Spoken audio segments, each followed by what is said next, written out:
Hey everybody, welcome to another awesome RedShift tutorial. I'm Liam Clisham, and today I'm going to talk to you about 3 different things in RedShift. And those 3 things are the material shader, subsurface scattering, and the car paint shader or material.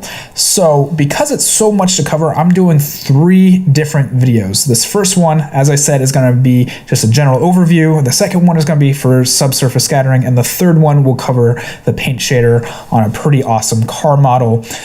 Before we get started, you've probably noticed too, especially if you've been following along, that this is back to a 16:9 ratio. I've heard you guys in the comments, I've talked to the Brdf guys, and we've decided just to go back to normal 16:9 1080 ratio. However, I have ordered a 4K monitor, so hopefully, as condensed as this video is probably going to look with Cinema4D on screen, next time the monitor should be here, and so that way we get a lot more real estate. I can record in 4K for you guys, and as the web grows and the videos grow, we've got super high resolution for you guys going forward, and nobody's eyes hurt. It all looks great. All right, with all that covered, thanks so much for joining me, and let's jump into RedShift.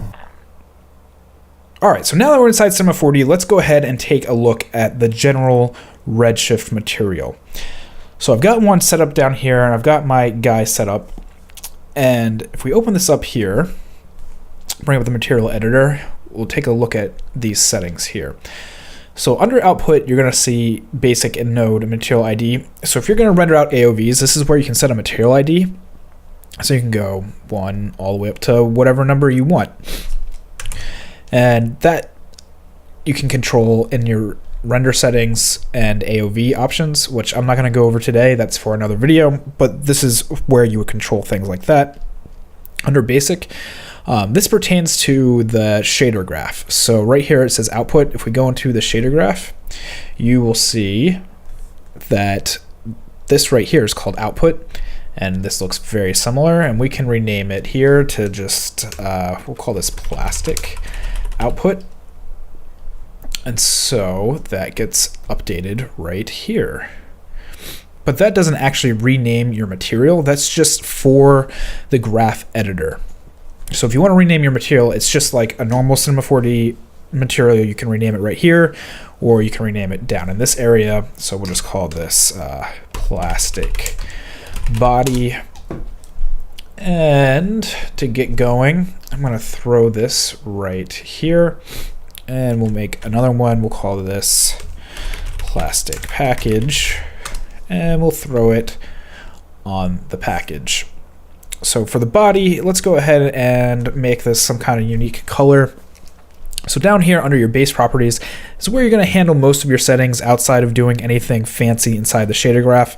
I'm not going to go into the shader graph right now. I'm going to do a advanced material too. This is really supposed to be a series to show you the 3 main editors, or not editors, 3 main materials and how to edit them, just using the basic Uber shader, and then adding in things like textures and merging layers, blending materials together, things like that. I will do in an advanced follow-up. This is just so anyone opening up RedShift for the first few times can start to get their beak wet and understand how this is broken down. So under here we have diffuse, backlighting, translucency, as I slur that because of my cold, reflectance, refraction and transmission, and some subsurface stuff, which I'm not going to get into today. I will get into that in the next video, which will go over subsurface scattering. Same with multi-subsurface scattering. Those 2 I'm just gonna leave off because there's a lot to cover with that. So for right now, these basic ones where we can start diving in and setting our colors and reflection and things like that. So first off, to set our normal diffuse, right now he's gray. You can go in and choose a color by clicking on it. I kind of like orange, so I'm going to choose orange. And before I continue, if you ever want to use a preset, they're all right here, and there's plenty of them. So there's glass, tinted glass, water, plastic. If it opens up and it says custom, it's actually set to plastic. It's the exact same settings. So that's the baseline that you can think of this at. So if it kind of looks like physical renderer or standard renderer, That's because it's using this plastic as its baseline, and it's pretty close to what a Cinema4D material looks like, just stock without any modification. So you can see down here, we've got our guy looking nice and plasticky. I'm going to turn up my dome light right now. Probably like a 2 will be good. Yeah, now we can start to see the plastic and highlights and specular and things like that. All right. You know what? I'm going to dock this here so I don't have to keep blocking our IPR window. So what weight is going to do is what you think. It's going to add or subtract the intensity of the diffuse. So if we bring this back, you'll see this starts to get darker and fully off. Now if we go all the way back up, we get our color back, and you can mess around and find some place in between if you need to. And what roughness does is at 0, it makes it seem like everything's perfectly smooth and polished. But if we crank it up a little bit, so say like 0.5, starts to kind of get like a 3D printer look to it. Hasn't been fully refined. It's got a little bit of grit to it. If you go all the way up to 1, it really starts to spread the diffuse all the way around the object. So right now it's pretty dulled out in certain areas. It doesn't have that same vibrance and saturation that it had. I kind of like leaving it with just like a little bit of roughness, so like 0.05 is good, just a little bit. Nothing's going to be completely smooth. Even things that are mechanically polished aren't going to be completely smooth. So this just gives it that little bit of finesse of imperfection. So next up for backlighting and translucency, it's kind of like the poor man's subsurface scattering. And what I mean by that is if I start to change the color to say something, let's say probably, let's do blue. Crank that up a bit. And if I bring this up to, we'll say 0.75, start to notice that he gets a little bit transparent, but not all the way. You can still see the orange in there. If I bring this down to -2, there's just enough power to light him up. And I turn on this area light that I've set up here. You can see that starts to have like this subsurface scattering translucent effect going on. And something that I really like is you can kind of get like a gummy bear look going. So if I bring this down, and I'll just turn it all the way off to really show this. You can see we've got this kind of plastic subsurface scattering gummy bear look going on, and this kind of cool transparency going on there. And you know what? I don't really like him having this gray, so let's make him fancy. Some fancy pink purple underwear. So what you can do is kind of save some energy and some render times if you want to have a subsurface scattered look, but either don't have the equipment or can't get to a render farm like PixelPlow, things like that. This is really kind of meant to mimic that a bit. And it's not perfect, but it's a good start. So if we crank that all the way up, and I'll turn off this area light and bring in a point light. Bring this in here, put it in the middle, maybe like an Iron Man area. You can see just a little bit coming through right there. But if I crank this up, you get this really cool glow going on. And turn it to the side a bit, bring this forward, maybe bring it up even more right in here. Maybe I can even get it right in this area, right in like the jaw area. Yeah, there we go. You get some cool effects going on. So this kind of looks like an old McDonald's toy that you would get in a Happy Meal, where you squeeze its legs and then the toy lights up from the inside, or something like that, or like a Transformers type deal from McDonald's. At least that's what it reminds me of. Kind of reminds me of a gummy bear, as I said already. And you can crank this up even more, really get some cool glow effects going on. But like I said, it's really just like a poor man's subsurface scattering. So if you've only got one GPU card, or like I said, you're on a really tight timeline and you want subsurface scattering, but you just can't implement it, this is how you can go about doing that. And if you go to RedShift's website, you can totally read about all this, and it's really written in a digestible way. So if you want to learn more about what I'm talking about in greater detail and the math behind it and the science behind it and how they implement these things, their website is fantastic for that.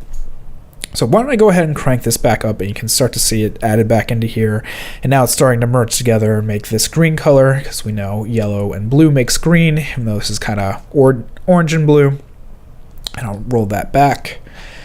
And you'll see just how fast it is too. And we'll kill that point light, and we'll bring the dome light back up to 2. Got some nice lighting going on him. And so we can start going through some of the other options. So down here in reflection, most of the time you're going to want your reflection to be similar to your diffuse color.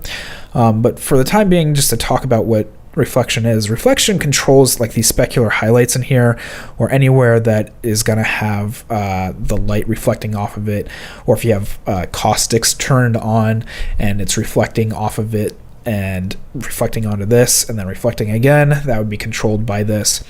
So since we're kind of orange and want a reflection to be a little bit lighter, I'll kind of do this yellow color right here, and you'll see in a second it updates right there and changes to this yellow.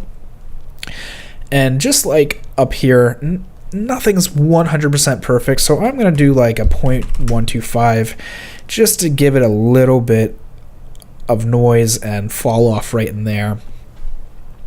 And at the moment, it's a pretty clean render. I'm doing just progressive render at the moment, but if I throw in my buckets, you'll see it's pretty clean.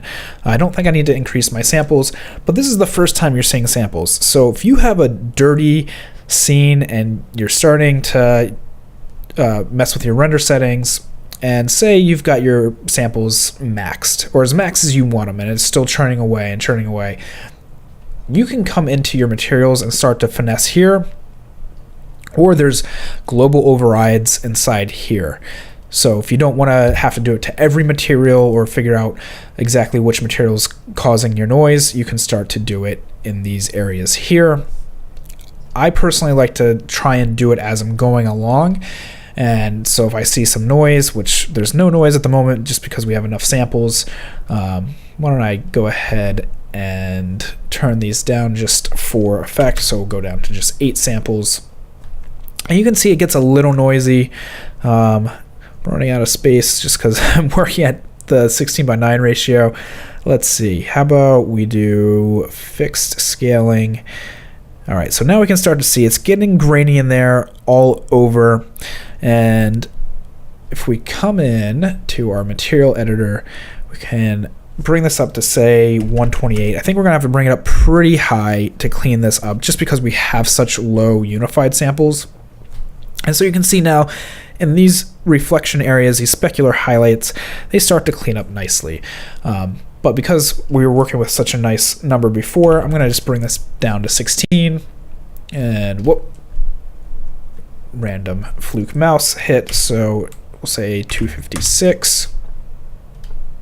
I'm using a Wacom pen, and I think I'm due for a new one because it keeps bringing up my menus randomly or zooming in and out randomly. Or maybe I just need to update my drivers. So if you see random pop-ups, it's not me having weird twitchy hands. It's just my Wacom pen is starting to die. So yeah, so we've got this nice clean render going on at the moment. And this is where you can start to tweak your samples. So here comes the geeky technical stuff. Brdf. So what does that mean? Well, Brdf is bidirectional reflectance distribution function. So basically it means how light is reflected off of opaque surfaces. And opaque means, so generally non-transparent or translucent, so solid colors, things like that. So what that really means is that these are a few different types of ways. Come on, mouse. There we go, Wacom. All right, a few types of different ways that light can be scientifically calculated to reflect off of things. And there's 3 in here. First one's Beckman, there's GGX, and I'm probably going to butcher this, but Ashkeman, there we go, Ashkeman Shirley.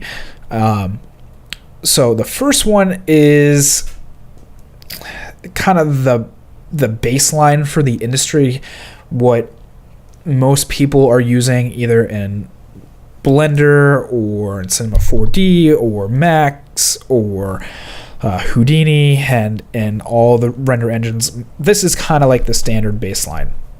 The way it's calculated is it uses wavelengths, and you can look up got like how other calculations such as Phong use different types of mathematics, but for Beckman they use wavelengths, and it's supposed to combat color shifting. For GGX, it's kind of more of a highlight specular focus calculation. Has for like these fall offs on the specular hits, they're a little bit longer, a little bit more pronounced. And then the next one, which I'm just going to call AS so I don't butcher it again, is kind of this middle ground between Beckman and GGX. So it's starting to become more of the standard from what I've been reading. It's got a little bit better spread over dark values and calculation, and even like the specular hits are a little bit more pronounced, but they don't have as long as a fall off as GGX. So the fall off being, man, my tablet does not want to play along. There we go. The fall off being right in here, as you see, it gets lighter and falls into these darker areas. GGX would have a longer time going from light to dark, and then so either Beckman or AS is going to be a shorter time or a little bit more well-rounded and not so harsh. So at least that's my understanding. Honestly, I don't have a 3D background. I come from a design background, so if you are watching this and you're screaming at the screen saying, man, Liam, you're an idiot and you're wrong, please leave a comment saying that I'm wrong and point me in a direction so I can learn with you guys. I did my due diligence to research this and want to make sure I'm giving you guys the right information. So I'm pretty certain I found the right information, but again, if you're screaming at the screen, leave a comment and I will update in the next video and set things correct. All right, so let's see, what do I want to go on to? I was just doing Brdf. I think I'm going to just leave it at this AS one. So anisotropic or anisotropy is the way that the specular kind of rotates around an object, or how it wraps around normals. Normals being, if I go into this view here, do full body. If I click on one of these, this is a normal on the front. So unlike in Houdini, you can't really just turn on a normal. But if you go in here and you do reverse normal, you'll see it changes colors and is backwards. So what this is going to do is tells these specular lights and highlights how to rotate around. So if I bring this up, you'll start to see these start to blend and bleed off a little bit. If I bring them up even more, you can see it really up in here. They get stretched out. And then this rotation will actually control the rotation. So you can see right here, it's kind of got this interstellar black hole loop going on now. Right in there, they're starting to like wind up into themselves. So if you want to start controlling that, and it kind of helps with metals specifically, this is a good place to go in and mess with that. It's really about stretching the reflections and how they wrap around things. I'm going to go ahead and just leave it at like 0.05 and probably set this back down to 0. So just have a little bit of stretch to them. So Fernell type. If you're at this point in your career and you don't know what Fernell is, you should probably pause the video and do some research, and you probably shouldn't be using a third-party renderer yet. So Fernell is a scientist, and I forget his first name, that was really among the first to start calculating how light falls off and is measurable, and things have refractions and all of that. So for Fernell type, this is 4 different ways, really it's 3, and one's just an advanced way of calculating the refraction of something. So everything in the world has refraction. That's what this number down here is. It's an index of refraction. It's a scientific number of measurement. So anything above 2 is like a metal, and anything between 1 and 2 is just like normal objects that you would see in the world, and everything from plastic to paper. And so the index of refraction can be measured on a piece of granite or steel or paper or aluminum or things like that, really anything. And so you can go and look up these numbers. 1.5 is for plastic. You can do like 1.51, I believe, is aluminum. Let me, I don't want to change all my settings already, but even just like a point of a difference is all it takes between like plastic and aluminum. And certain sites are going to say different things. So like some places say plastic should actually be like 1.48.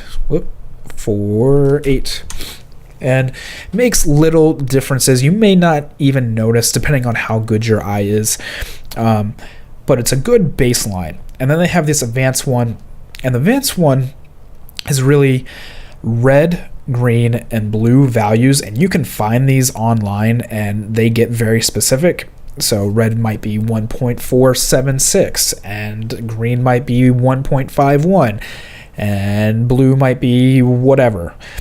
And then you can change the absorption of that through these Kelvin numbers in here. I generally just look up the regular IOR, the average of it, and it works really well. So you can be really specific, especially if you're working in ArcViz, or if you're working in, say, biology and rendering out cellular animations and things like that. You might want to use this type of advanced setting here. Color and edge setting, the way RedShift describes it, is an artistic friendly version of IOR. So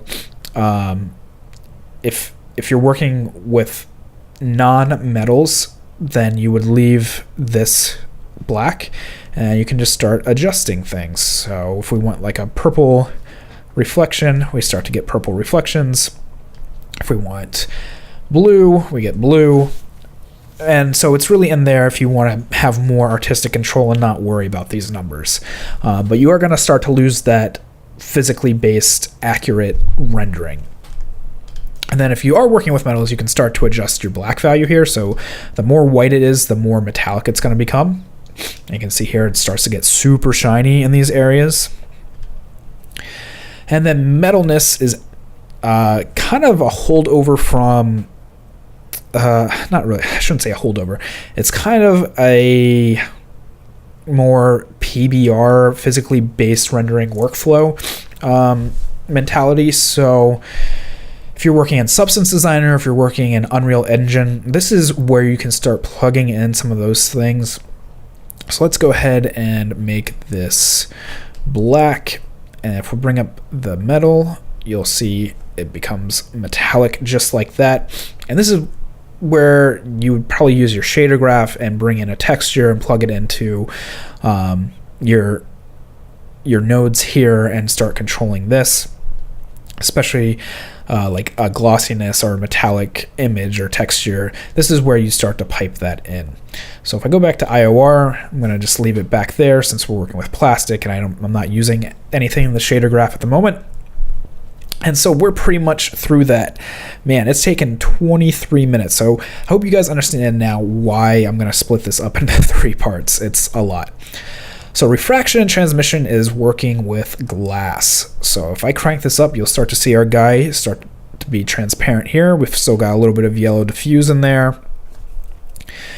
And I've got progressive rendering on, so it's going to be a little dirty, but that's okay. For this, it works fine. Again, you've got samples in here, so let's try 32. crank that up a little bit, and we'll clean up a little bit. So things to think about in here. So link to reflection. So link to reflection is going to use the IOR from reflection and keep it the same here. However, you can set it manually. So if you want this to be like 5 and super shiny, you can do that. So your reflection will be 1 IOR, and then your refraction will be something completely different. And you can start to see we've got these cool like self-imposing warping of the glass here. I'm going to keep it linked to the reflection. And then dispersion is like, what is that, Pollyanna? It's a really old movie where like if you take a crystal and you hold it up against a light, it starts to refract the light and disperse it into this rainbow color. That's what this is going to do. So if I crank this up and if I pull back a little bit, you can start to see we're getting this rainbow refraction in here, especially like right in this area and in these areas where the light's being pulled apart and separated into RGB values. So that's where you'd control that. Thin-walled is like if you had a single pane of glass, it would just go right through it. So you can see right here, it kind of looks like a bubble a bit. But it's actually like a single pane of glass. So if you look out a window, the light's not getting bent at all. It is just going straight through. And because we've got some diffusion on it, that's why we can still see it pretty well. I like how this guy's underwear is showing up. That's nice. Got some nice cheekiness there. Yeah, it's kind of, I think this would be schmoopy underwear right there. I can see David Schmoopy Ariev wearing this and getting all buff. So that's pretty much it for general. Let me go back into the material editor here, and I can turn this down, and you'll see you can start to blend it together and have like partial refraction. Just for this to keep it nice and plastic looking, I'm going to keep that off. And subsurface is the next one down, and we're not working with that, so we can leave that alone for now. I'm going to jump over multi-surface or multi-subsurface scattering and go into coding. Sorry, I'm starting to get really sniffly. So coding is like if you bought a new car and it's got this really nice clear coat on it. This is how you would control that. So what's another good way to put it? Like a varnish on a table, or if you had like a slimy wet surface, or if you want to add in scratches and fingerprints through textures. This is all done through that, because this in the graph editor has its own bump area. Let me see if I can start to show you that. So under overall, you can see in coat, and then overall as well, there's another bump input. So if you want to have some minor details like those scratches I was saying, or fingerprints, that's where you can start to add that in the graph editor. But for this purpose, why don't we just go ahead and crank this up. You can see it starts to get pretty shiny. And if I bring that up here, it gets shiny again and a little bit spread out. And I'm going to go ahead and go to AS and go to advanced, and let's say I want purple. So we'll do 1, 0, and 1. So we get red and blue going. And because there's this orange that it's mixing into, it kind of gets green in certain areas. We can bring this back a little bit. So now we've got this like purple coat that's mixing into it. But because of the orange, it's getting like this green, yellow slime vibe to it too. So that's where you control this. You can control how thick it is through this right here. So we'll just say like a 5. You can see in some of the darker areas, it really started to build up a good bit. We can just do 0.1 where it was down at. Ready, bring this down, and we can just have a little bit of coating on there. Transmittance is going to be kind of like transmittance in subsurface scattering, or if you're working in volumes. I don't know the best way to describe it to you, except that, man, come on, remote, or not remote, mouse. that it will just darken it up and kind of scatter it a bit more. It's the same kind of transmittance that you would use to control scattering in subsurface scattering and volumes, things like that. So I'll go over that more when we get into subsurface scattering because it has the same definitions. But you can think of it as kind of just finessing the coating a bit more. Then we can go into overall, and you can probably guess what overall means. So overall tint, if you want to add a tint to this, let's say we want an overall tint of red. We pipe that up, and he starts to turn red. And it keeps all the same calculations that we've done through these base properties, except now it's just being tinted red. Opacity, same deal. We can crank this down and start to have him disappear. And that's not the same as transparency. This is actually kind of adjusting the alpha of the guy. So he's actually disappearing. If we crank it all the way down to 0, he's going to be gone. So all we see right there is his nice fancy underwear. Crank this back up. Emission is like lighting. So if we want him to kind of have a blue emission coming off of him, and probably should turn up my weight, you'll start to see he's got this glow to him. We go to red, or I guess that's going to be pink. But this isn't actually going to have the same kind of effect as using an area light or an incandescent material. This is just kind of a faux emission. So if we throw a sphere or a cube in the scene, you'll see it's not actually getting lit up by this. What's actually happening, what you're seeing off here, is more of a reflection than it is of anything else, especially because we have this red and purple in here. So it kind of emits, but it doesn't really. Let me see if can I crank it up to 20? I guess I can. I guess it does actually emit. So maybe I'm wrong. Maybe I read about that wrong. I swear, I have the RedShift document open right now, and I'm looking at it. Let me bring that up, because I really thought they said it didn't affect other things in the scene. Doot doot doot doot doot doot doot doot. There's my singing when I'm a little bit sick or having allergies. Let's see. Material, general, advanced. All right. So emission. What's going on with that?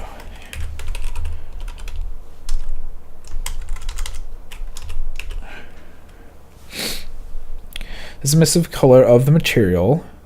This is a multiplier of the emissive color of the material. Shows examples below. I guess it does illuminate and affect the scene. I really thought I had read that it didn't. So everyone listening, I'm sorry. I just reread it and see that I was wrong. My bad. Sorry. That's surprising to me.